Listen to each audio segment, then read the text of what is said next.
I'm Sky Cubacub, the creator of Rebirth Garments, a clothing line for queers with disabilities of all sizes and ages. This is Radical Fit, an 8-month fashion-based program series that embraces craft, making, and DIY while providing a safe space routines to discuss gender equity and to dream and create through personal expressions of style. The initiative is funded through Project Next Generation, an education technology initiative of the Illinois Secretary of State and State Librarian Jesse White. Today we're making a fun ear saver headband. I'm wearing a different one. This one will be all hand sewn with muslin, and then you can customize the muslin however you like. So you can dye it, you can embroider it, you can do all sorts of fun things. So it'll be a headband that has buttons right by the ears so that you can attach your masks to it, and it helps so that your ears don't get tired. If you're lucky and live in Chicago, you can go to any of the Chicago Public Library branches and get a take and make kit so that you can get the supplies for your saver headband and a face mask and some like dyeing and embroidery supplies. I use this muslin already to make the masks, and so now we're going to take the shorter side, and this is the selvage edge. It's the side that has some little holes on it, and I'm just gonna cut this off because we don't need it for the ear saver. So the fun thing about muslin is you can just cut it either way and rip it, and it'll rip in a straight line. So now that we have that, we're going to measure 4 inches in and make a little snip, and then just rip it all the way down. Now that you have your nice long strip, you're going to iron it all. And if you don't have an iron or ironing board, it's okay. You can also always use a stack of towels and just iron it flat. Now that you've ironed it flat, you're going to just fold it in half, hot dog style, and just iron it all down. If you need to have your ear saver headband to be longer, you can always add some to the end. So I just did a fake thing to show you what it looks like. So yeah, you can just cut rip another slice of 4 inches and then just add it and just sew it at 1/2 inch.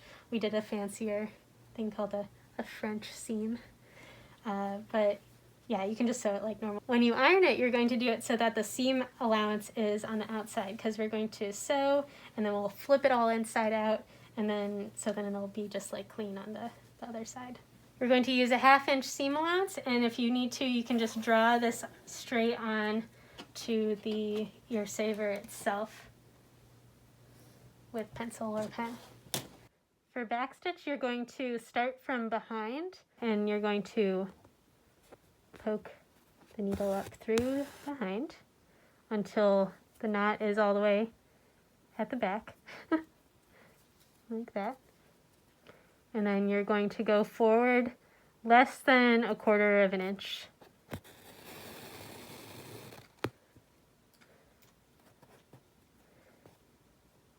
Then you poke up from behind around the same distance,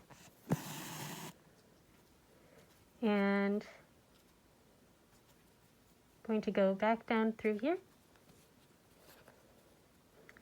And if you want, you can skip ahead, like if you want to go faster, you can stick the needle through to the next stitch, and you pull, and you're just always trying to make sure that you don't get things too caught. Now we can do it again.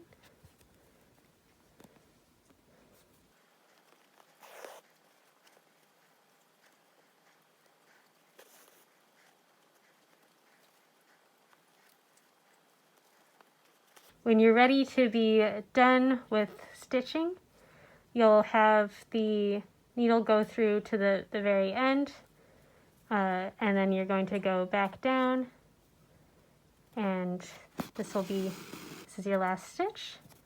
So then you turn it around, and I would double knot it. And I just go through the stitches and double knot it. Now you're going to use the back stitch that I just taught you and just back stitch along here to here. You don't have to go at this intersection, you're just going to turn. So you're not going to go all the way across and all the way across. You'll just go here and then start going that way.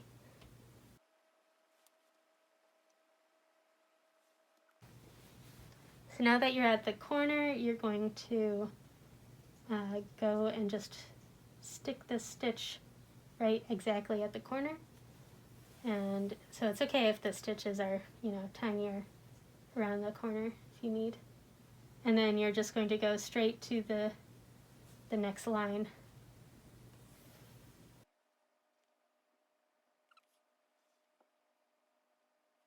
It's okay if you need to use the embroidery needle if it seems like the normal sewing needle is too sharp for you to like do this without stabbing your fingers. If you need to, you can pin all the way down the ear saver, and just do it where it is perpendicular to where you're sewing, because if you pin it the way that most people want to pin it when they're starting, if it's this way or the other way, you'll just end up stabbing your fingers a lot with the pins, and that's not fun. And you know, it doesn't have to be, it could be like every whatever 6 inches or even more than that. You really don't need that many pins. Don't do it every inch. Like, I don't know, sometimes teachers tell you to do that. It's like way too much. Now this has been sewn on the one side and then all the way down. Here it turns into a light pink, so you can't really see very well. Have the line that goes all the way down just go straight off, and because then we're going to need to turn this inside out. So you don't want to sew it all the way up, because then you won't be able to turn it inside out. But first, what we're going to do is just snip this little corner so that when you try to turn out the corner, it won't be so like crunchy looking. So you just cut it not all the way by the stitch, but like pretty close. And actually we can cut it again just so that the angles are like, so that when this is together on the inside, they won't be like really overlapping. And on this side you can also cut off, but not cut the stitching at all. So now we're going to turn it inside out, and you can use like a pencil, or I use chopsticks a lot of the time to turn things inside out, but since this is wide enough, you might just be able to use your fingers and just slowly scooch this. There's not really a, I don't know, super easy way to do it. It's just turning it inside out. And you can go from either side and kind of wiggle your fingers in there and pull it like that. Now that you've turned it all inside out, it'll be kind of wrinkly and goofy, and you can use a pencil or a chopstick to, what they say, turn out the points. So I just pushed it against my chest and then put the pointy thing into the corners just so that they're nicer and not just like, because lots of times they're usually like this when you turn it out and you're like, oh no. So yeah, just do that with a chopstick. And then I'm going to iron this all flat, and you can do it where the seam is on the side, just so that this is nice looking. On the open edge, you're just going to fold this last part in, and you can fold it in as much as you want, whatever makes it easier.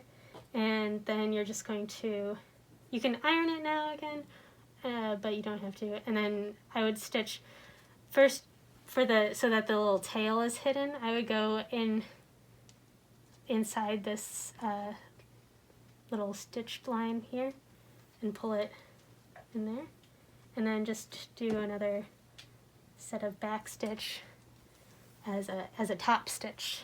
So top stitch means it's just like going on top and going through. It's not a stitch that's going to be hidden. It's a stitch that will be seen in the end product. But right now, since I'm using this like really light thread, you won't really see it. But you might have a more colorful thread. And with your stitches and you want to tie your knot, you could just put it so that the needle is going through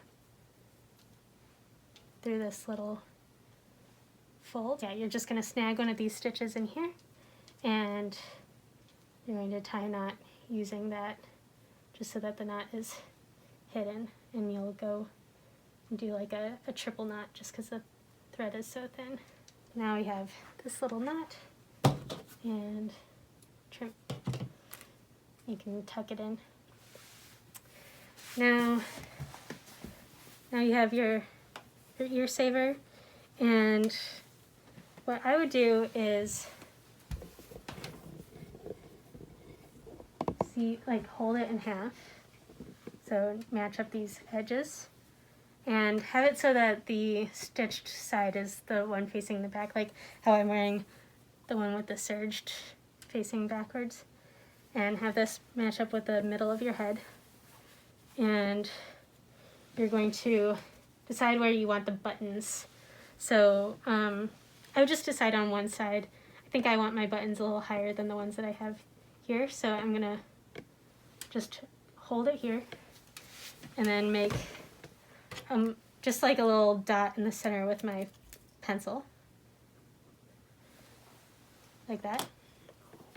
And then you're going to line it up again like this, and you're going to see where that dot is and put it on the other side.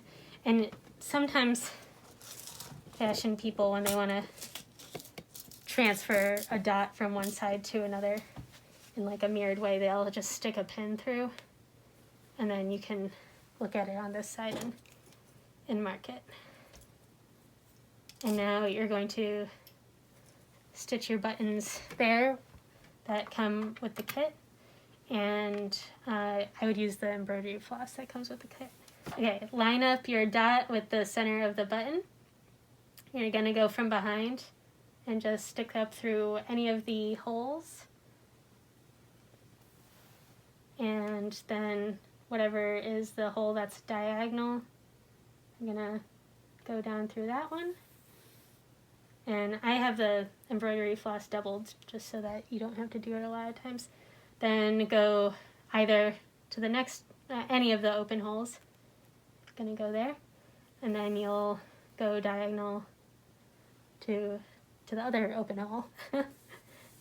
And then you can go up and just like behind the button, and you can twist around the button a couple of times to just make it so that it has some little room behind the button, so that it has so it's not just like smashed on there. And then just like go back down through there, and I always tie knots by attaching it to one of the other threads, and just double knot that. Cool. Just cut it off and do it on the other side. Now your saver headband is done, and I'm gonna try it on. Check out the rest of the Radical Fit playlist on the YOUmediaChicago YouTube channel. We would love to see the projects you are working on, so use the hashtags CPL Radical Fit, YOUmedia, and YOUmediaChicago, and tag us on Instagram and Twitter at YOUmediaChicago. Or find us on our Facebook, YOUmedia at Chicago Public Library.